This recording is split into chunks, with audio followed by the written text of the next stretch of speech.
我是在地新闻，继续要来讲，高考安怎艰难，嘛袂当去艰苦着咱的囡仔。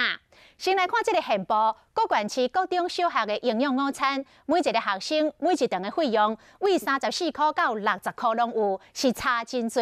所以，就有立委提出要来修法，打算要定一个营养午餐的专法，唔通互偏乡甲都市差遐尔啊多。啊，除了菜色之外，也阁有人力的问题。即卖全台湾的各中各小营养师拢无够，拢是老师来兼的，嘛希望照着即届的专法，做一届来解决。南投仁爱乡营养午餐只是葱头炒卵，台北市大安区却是排骨甲烧肉，庄脚甲都市差有够济。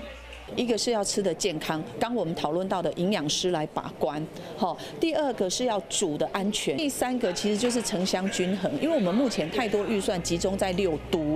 除了菜色也有卡手的问题，包括营养师也有午餐秘书，拢是老师伫兼的，这敢有够营养？其实午餐秘书他是无给职兼任啊。那我们现在看到你们的报告里面，你们是说会减瘦时数啦、奖励啦，将来升迁的时候会给他加分哦。我告诉你，现在还有营养师兼任午餐秘书的，部长知道吗？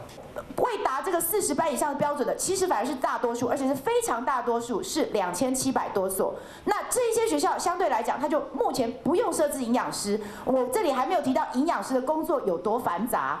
经费无够，老师兼午餐秘书，小组化的影响，下午班级无够。40班设一个营养师，法令甲现况有落差，立法院讲要修法，教育部嘛同意。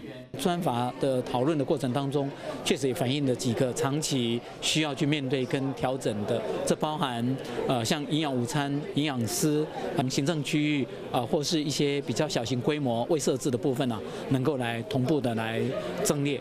立委提出21条法案，希望立营养午餐的专法做全面的检验，袂使有庄脚都市的差别，落实菜买实在上，学生会使食好、食甲饱。定一个合理化的机制，包括人力的问题，嘛要解决。目前行政院也针对营养午餐要研究修法，估计5、6月份，行政院办甲立法院办会使做伙研究，要让学生食到真正的营养。